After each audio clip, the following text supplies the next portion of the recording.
Muito obrigado a apoiar, também pelo convite. A Helena, minha amiga, convidou-me, eu achei estranhíssimo, porque eu nunca fui à África, quer dizer, fui a Marrocos agora há 15 dias, mas nunca tinha ido à África.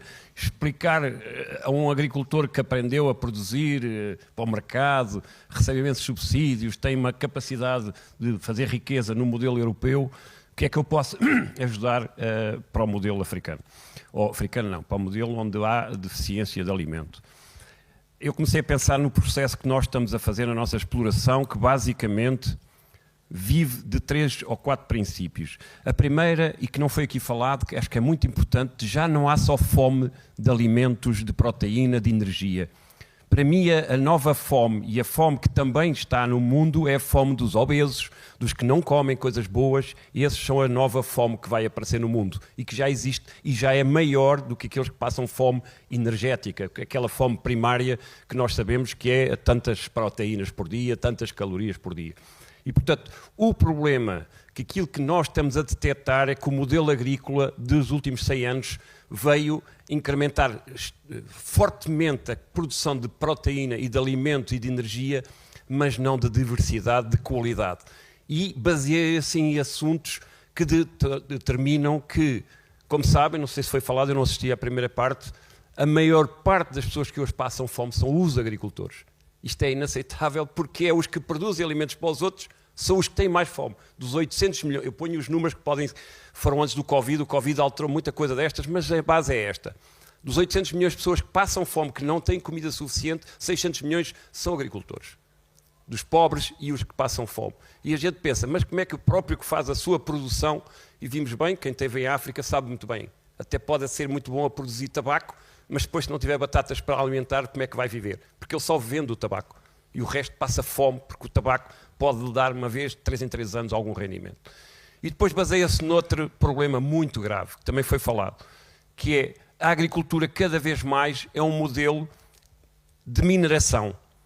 Ou seja, hoje só se faz agricultura com inputs de minas, de energia, de fertilizantes e de grande parte de um modelo que é preciso muita tecnologia, muita capacidade industrial, muita logística. E se aqui foi detectado, e acho que é muito problema, a logística dos alimentos que existem no modelo ocidental chegam e sobram para toda a gente, principalmente para quem tem dinheiro para os pagar, porque normalmente nenhum agricultor, nenhum sistema económico produz sem ter uma chamada do mercado, e por isso é que o Banco Mundial e a parte da FAO que dá alimentos, compra os alimentos e depois distribui e faz os primeiros erros da cadeia de produção alimentar e da produção da fome.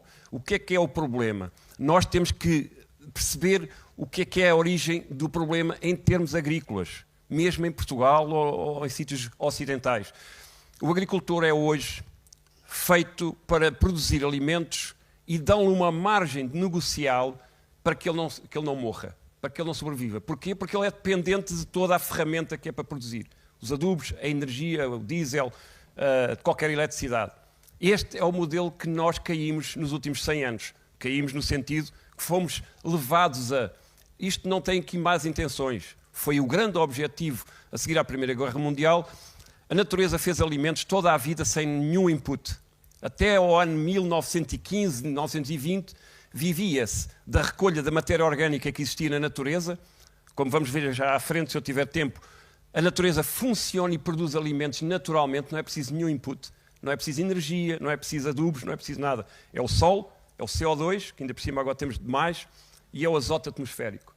Isso é 95%, 96% daquilo que a gente come.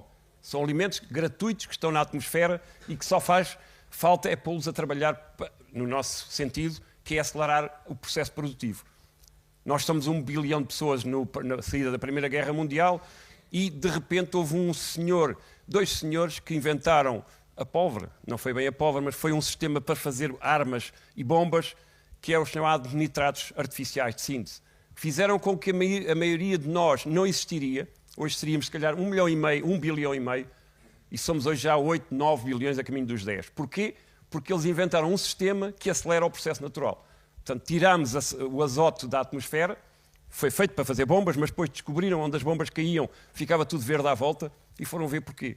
Então, são nitratos que são o azoto atmosférico que as plantas não os conseguem consumir, são trabalhados pela natureza de forma lenta, de forma calma, mas vão dando alimento à planta e o reciclo de nutrientes funciona com que a alimentação dava para todo o mundo àquela época. E por isso o que eles descobriram é que fixando aquilo com energia, muita pressão, muita temperatura, fixavam numa molécula que a gente deita na Terra e todos nós deitamos caminhões, toneladas, barcos, navios. Estamos hoje super dependentes dessa economia que funciona da mineração. Eu chamo isto de mineração. Pois fósforo temos que ir a Marrocos buscar ou temos que ir à Rússia. Ainda por cima, a maioria destes fertilizantes são feitos em países não democráticos e não liberais. Portanto, altamente dependentes de uma política económica que não tem a ver com o mercado. Portanto, eles fazem também o preço aos seus fertilizantes conforme nós podemos pagar. Portanto, o agricultor o que é que fica? Sempre com uma margem esmagada. Porquê? Porque ele está dependente de toda a cadeia que lhe oferece os produtos para ele produzir. O que é que nós estamos a fazer? A nossa empresa, nos últimos anos, tentou perceber, não tem nada a ver com a fome em África, tem a ver com o nosso rendimento, com a nossa capacidade de gerar riqueza. E eu tenho uma empresa familiar que tem que gerar riqueza, porque tenho muitos irmãos que exigem riqueza todos os anos em cima da mesa, e, portanto, é a minha fome, eu combato a partir daqui. E foi aí que eu tentei perceber, nos últimos anos, determinar se é possível ou não fazer agricultura como fazíamos antes da vez do Sr. Herbert Bosch. O Sr. Herbert Bosch são dois senhores alemães, acho que um é americano. E porquê é que a natureza não nos consegue alimentar suficientemente? E é isso que estamos a fazer. Conseguimos, e chamamos a isto de agricultura feliz. Porquê? Porque o agricultor fica feliz, consegue produzir sem inputs. A natureza fica feliz porque a gente não vai minerar aquilo que lá está e vamos dar cabo da grande parte do mundo que não aguenta. Nós já não temos fósforo disponível. O fósforo dura mais de 100 anos, como o petróleo dura mais 80 ou 90. Temos que arranjar alternativas circulares, recicladas, que entram no sistema de economia circular. E isso é possível hoje. Hoje é possível tirar da natureza, com o conhecimento que se tem e com a tecnologia muito básica, muito primária, que é voltar aos modelos naturais, mas hoje com o conhecimento tecnológico da ciência da vida, da biologia, da ecologia, conseguir fazer com que a natureza consiga produzir esses processos. E isto não é mais do que uma possibilidade fantástica para os países em subdesenvolvimento ou mesmo os países pobres. Porquê?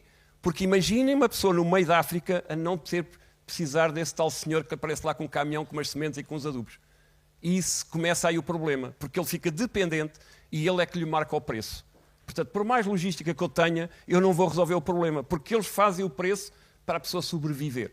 E, portanto, as desorganizações, depois, do modelo africano, e eu não falo muito só no modelo africano, grande parte disto que eu estou a falar, hoje já é realidade, em dimensões muito grandes. Por exemplo, na Venezuela.